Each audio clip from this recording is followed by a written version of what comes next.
Magandang araw po sa inyong lahat. Isang mapagpalang linggo sa bawat isa. Malugod naming tinatanggap kayo sa ating pagsalo-salo sa salita ng banal na misa ngayong araw.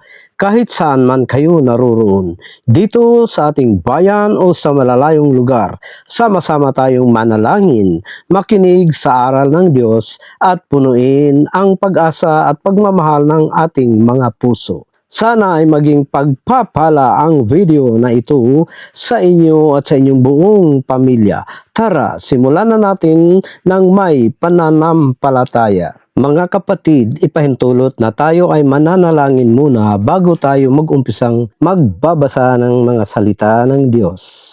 Panginoong Diyos, Amang makapangyarihan sa lahat, salamat po sa panibagong araw at sa pagkakataong makinig sa iyong banal na salita. Buksan mo po ang aming isipan at puso upang maunawaan namin ang iyong mga aral.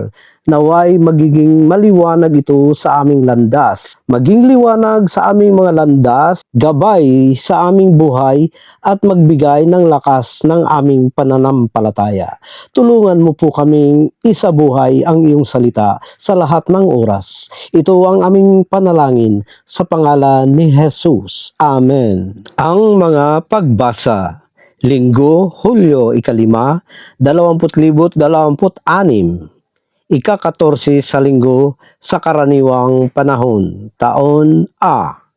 Ang unang pagbasa mula sa aklat ni Zacarias, chapter 9, verse 9 hanggang verse 10.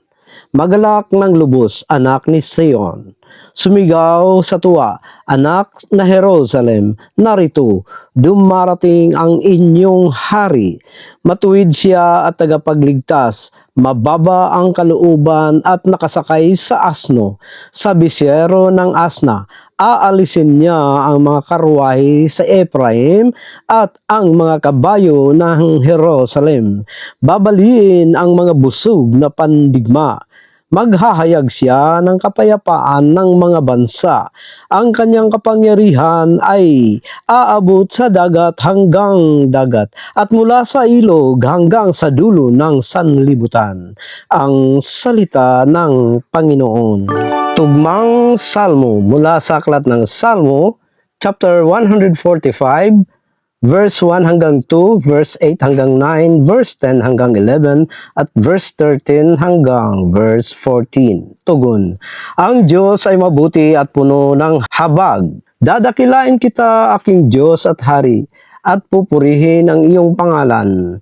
Magpakailanman, araw-araw kitang pupurihin at pupurihin ang iyong pangalan magpakailanman. Tugon.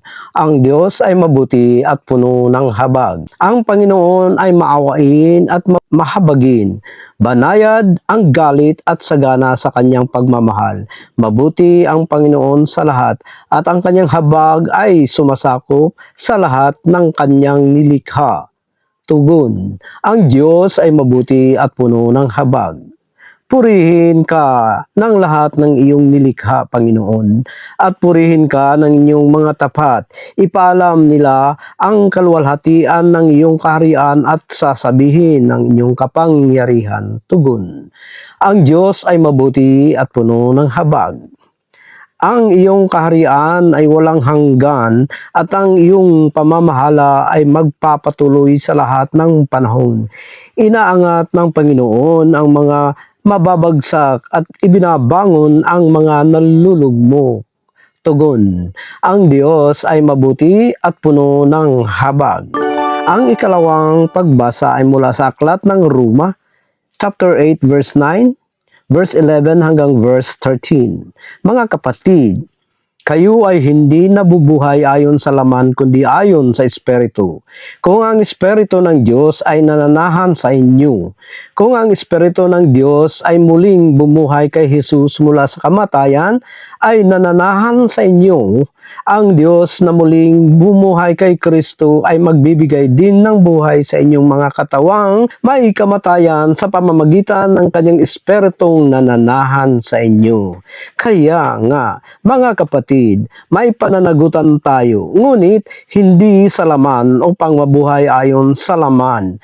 Kung namumuhay kayo ayon sa laman, kayo ay mamamatay. Ngunit kung sa pamamagitan ng Espiritu ay pinapatay ninyo ang masasamang gawain ng katawan, kayo ay mabubuhay. Ang salita ng Panginoon. Ang mabuting balita mula sa aklat ni Matthew, chapter 11, verse 25 hanggang verse 30. Papuri sa iyo, O Panginoon. Sa panahong iyon, nagsalita si Jesus. Pinasasalamatan kita, Ama, Panginoon ng langit at lupa, sapagkat itinago mo ang mga bagay na ito sa mga marurunong at matatalino, ngunit ipinahayag mo sa mga simpleng kalooban. Oo, Ama, sapagkat ito ang iyong kalooban. Ang lahat ng bagay ay pinagkaloob sa akin ng aking Ama. Walang makakakilala sa anak kundi ang Ama, at walang makakakilala sa Ama kundi ang anak, at sinumang piliin ng anak na pagpapahayagan. Lumapit kayo sa akin, kayong lahat na napapagod at nabibigatan at mabibigat na pasanin, at bibigyan ko kayo ng kapahingahan. Pasanin ninyo ang aking pamatok at matuto sa akin, sapagkat ako ay mahinahon at mababa ang kalooban, at makasumpong kayo ng kapahingahan para sa inyong mga kaluluwa, sapagkat ang aking pamatok ay magaan at ang aking pasanin ay magaan. Ang mabuting balita ng Panginoon. Ang ating maikling pagninilay. Ang paanyaya ni Jesus ay malinaw. Kahit tayo ay makasalanan o pagod na sa buhay, tinatanggap niya tayo ng may habag, ang tunay na kapahingahan, pag-asa at kapatawaran ay matatagpuan lamang sa Kanya. Ang salita ng Diyos ngayon ay magandang paalala sa tuwing tayo ay pagod, mabigatan ng mga problema o pagkakamali. Laging may puwang sa puso ni Jesus. Ang kanyang pagmamahal ay magaan, ang kanyang habag ay walang hanggan. Huwag tayong matakot lumapit sa kanya. Dito natin matatagpuan ang tunay na kapahingahan, pag-asa at kapatawaran. Mga kapatid, ipahintulot ulit na tayo ay mag-alay ng panalangin bago tayo magtatapos ng ating vlog. Panginoong Jesus, maraming salamat sa iyong banal na salita. Salamat dahil tinanggap mo kaming lahat kahit may mga kahinaan at pagkukulang.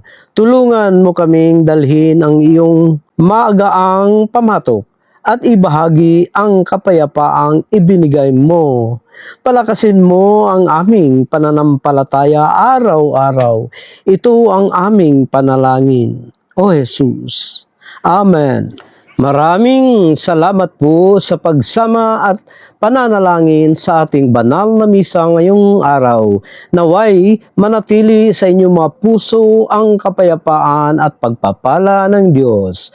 Huwag kalimutang mag-like, mag-share at mag-subscribe para sa mas maraming panalangin at mensahe ng pag-asa. Hanggang sa muli nating pagkikita. Pagpapalain kayong lahat ng may kapal.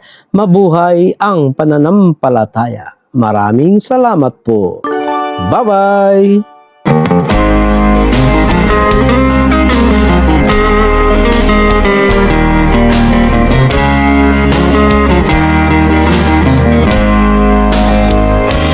They say the good old days were the best of days.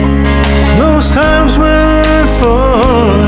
You were my loving one. But the best of times, always on my mind, were the good young days. Because the good old days were the good young days. Running around to every place in town, having a dream that I'd always be with you God bless us all and thank you for watching.